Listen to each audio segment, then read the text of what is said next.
وموالاه. في هذا المقام الشريف نعزي جميع أهل بيت المجاهدين الشهداء، أعظم الله أجركم وأحسن الله عزاكم وغفر الله لأمواتكم أجمعين وكتب الله في قلوبكم صبرا جميلا، آمين يا رب العالمين. Ahiba'il kiram, dalam kesempatan ini saya ingin menyampaikan beberapa poin penting untuk segenap keluarga para syuhada, segenap pengurus Dewan Pimpinan Pusat Front Pembela Islam, segenap laskar, aktivis dan simpatisan Front Pembela Islam, bahkan untuk seluruh rakyat dan bangsa Indonesia.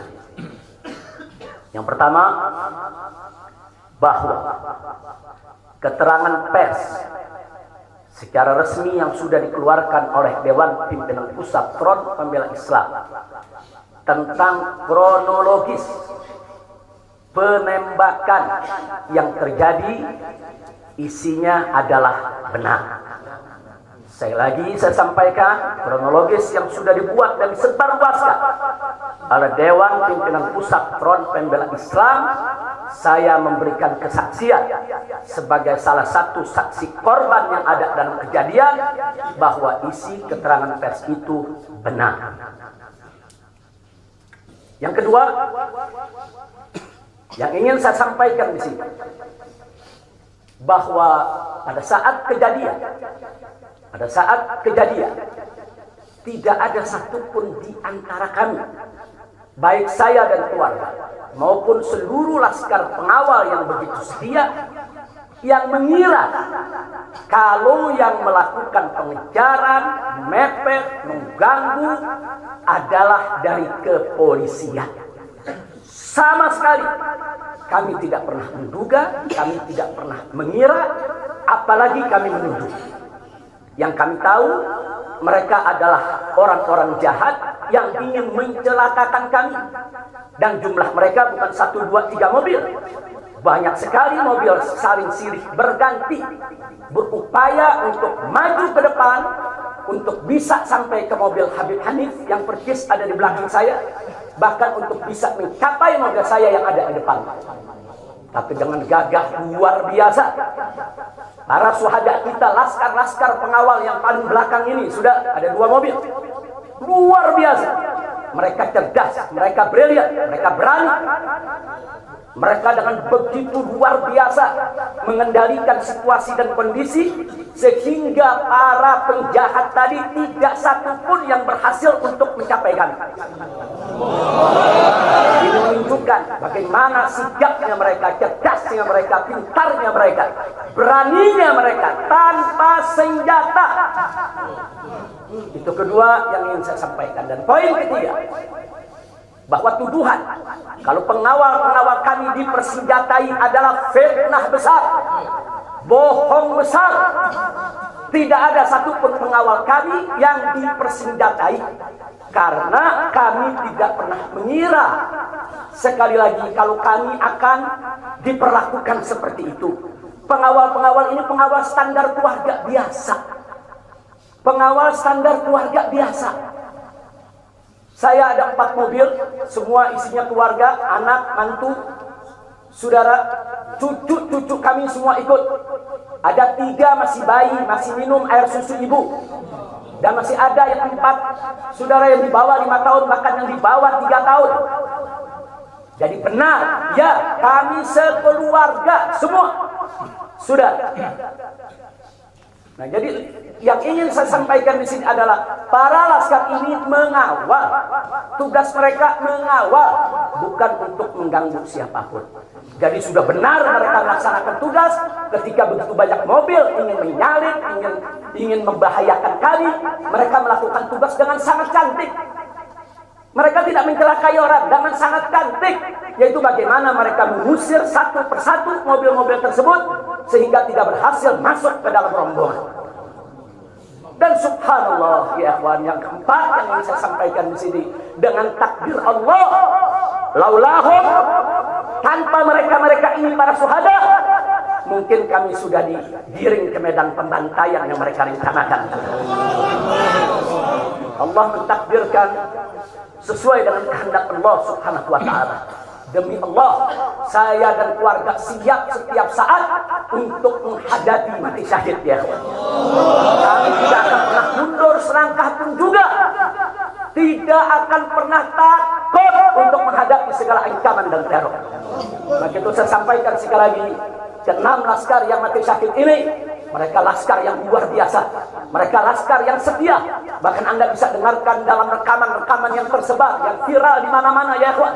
Bagaimana mereka tertawa, saudara, senang begitu melihat saya dengan keluarga semua sudah terbebas dari kejaran.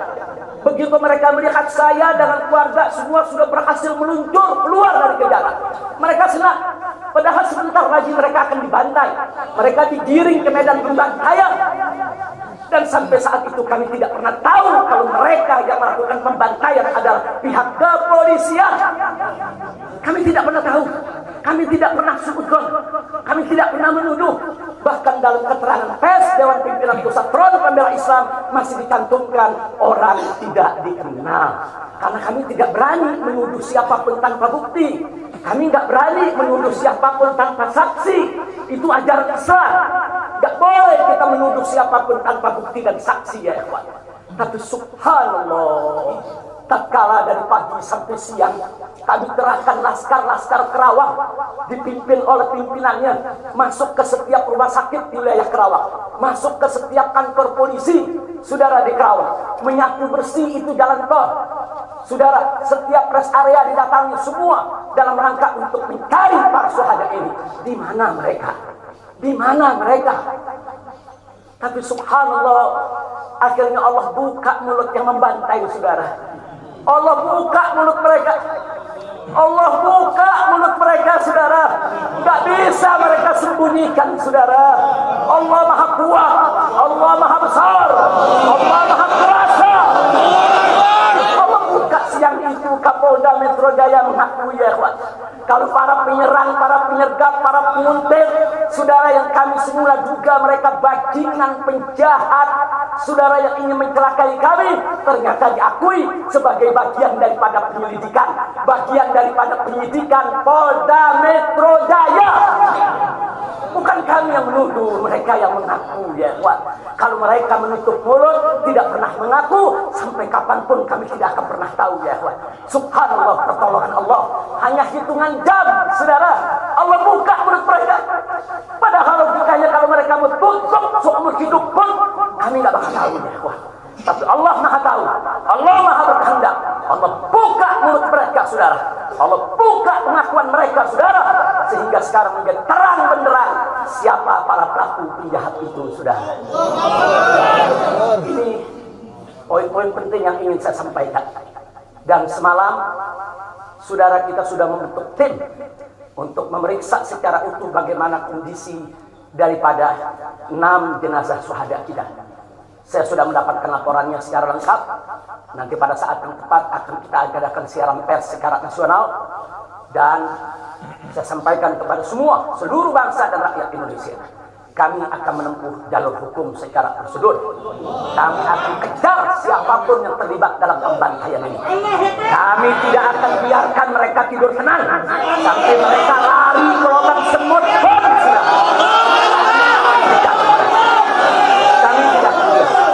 Maka itu saya minta kepada seluruh rakyat dan bangsa Indonesia, tahan diri, sabar. Kita hadapi dengan elegan. Kita tempuh prosedur hukum yang ada. Karena kalau prosedur hukum ini ditempuh dengan baik, insya Allah semua akan terbongkar ya. Siapa yang melakukan pembantaian di medan lapangan, sampai siapa yang menjadi otak saudara yang mengatur ini semua akan terungkap. Tapi kalau Anda emosi, kalau Anda berjuang sendiri-sendiri, maka ini akan terkubur, tidak akan pernah terungkap ya kawan. Maka itu saya minta sekali lagi, sabar. Sabar. Ada saatnya ya kawan. Ada saatnya kita akan melakukan perlawanan. Ada saatnya ya kawan. Syuhada kita yang 6 ini saudara, mereka sudah melakukan tugas jihadnya, menjaga habaib, menjaga ulama, dan mereka sudah mendapatkan hadiahnya dari Allah, mati sebagai syahid. Insya Allah syahadat mereka diterima oleh Allah Subhanahu wa Ta'ala. Dan sengaja memang kami yang meminta keriduan dari keluarga masing-masing untuk bisa mereka dimakamkan di pondok pesantren agrokultural markas syariat ini. Akan tapi salah satu daripada syuhada kita atas permintaan keluarga mereka, ibundanya yang begitu cinta kepada sang anak ya ikhwan, dibawa ke rumahnya dan dikubur di rumahnya. Jadi sekali lagi mudah-mudahan semua syuhada yang 6 ini diterima oleh Allah Subhanahu wa Ta'ala. Saya tidak ingin berpanjang lebar lagi, tapi sekali lagi bahwa di PP FPI sudah berkomitmen dengan seluruh ormas-ormas Islam yang ada ya Pak. Anda bisa lihat bagaimana ormas-ormas Islam sudah memberikan pernyataan sikap dari berbagai kalangan, di mana kita kompak semua satu kata bahwa harus dibentuk tim pencari fakta independen yang melibatkan semua elemen, yang melibatkan Komnas HAM, Amnesty Internasional, bahkan kami minta juga Komnas HAM anak untuk ikut berbuat, karena di dalam kejadian itu ada yaitu 3 bayi dan masih ada lagi yaitu 4 balita ditambah 1 lagi balita dari salah seorang anak kerabat kami ya Pak. Jadi pada kejadian itu tidak kurang dari 12 wanita, 3 bayi, dan 6 balita yang masih berada di bawah usia 5 tahun. Komnas HAM anak tidak boleh membiarkan, karena pada saat kejadian itu ada bayi-bayi kami yang ketakutan karena mobil itu meluncur tidak wajar, tidak semestinya. Dalam goncangan mobil tersebut, bayi-bayi itu menangis, ibu-ibu itu menangis, mereka terteror, terintimidasi. Mereka bukan tidak takut, ini satu teror yang luar biasa. Nah, karena itu sekali lagi Komnas HAM perempuan, Komnas HAM anak, mereka semua harus ikut terlibat. Tidak boleh ketidakadilan, tidak boleh kezaliman semacam ini dibiarkan terjadi di negara kesatuan Republik Indonesia. Kalau hari ini kejadian sadis brutal seperti ini bisa menimpa saya dan keluarga, bisa menimpa 6 syuhada ini ya ikhwan, maka kalau dibiarkan besok akan bisa menimpa siapa saja warga negara Indonesia di negeri ini. Maka itu saya ajak semua elemen bangsa ini, dari mulai presidennya, DPR-nya, dan seluruh institusi kenegaraan terlibat, yaitu secara bersama-sama untuk mengungkap fakta yang sebenarnya apa yang terjadi di balik semua ini. Itu saja yang ingin saya sampaikan. Sekali lagi ya ikhwan, malam itu saya dan keluarga keluar lewat dari jam 10 malam. Kenapa kami lewat dari 10 malam? Karena kami pikir kalau keluar jam 7 atau ba'dal maghrib banyak krodit macet di jalan ya kawan. Nah lewat dari jam 10 supaya jalan agak senggang. Nah, kami harap sekitar jam 12 atau lewat kami sudah sampai di tujuan. Tujuan kami suatu tempat peristirahatan yang memang cocok buat kesehatan. Kami sedang membutuhkan sedikit waktu lagi untuk memulihkan yaitu tenaga kami, kesehatan kami. Dan selain itu juga saudara, kami tidak pernah menyangka kalau perjalanan kami malam itu sebetulnya sudah direncanakan oleh pihak lain untuk digiring ke medan pembantaian.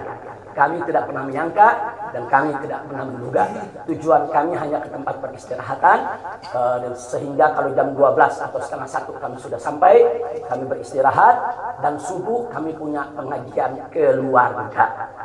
Baca Al-Quran, baca hadis, baca zikir, hanya khusus untuk keluarga kecil kami saja, untuk anak, menantu, cucu, dan untuk babysitter yang menemani cucu-cucu kami, begitu juga untuk beberapa anggota kerabat kami. Jadi kami tidak pernah menyangka acara yang sebetulnya begitu sederhana, indah, saudara, ternyata sedang digiring ke medan pembantaian. Dan subhanallah, akhirnya kami semua selamat. Berkat apa? Dengan takdir Allah, berkat perjuangan ke-6 syuhada ini ya. Tanpa perjuangan ke-6 syuhada ini, mungkin kami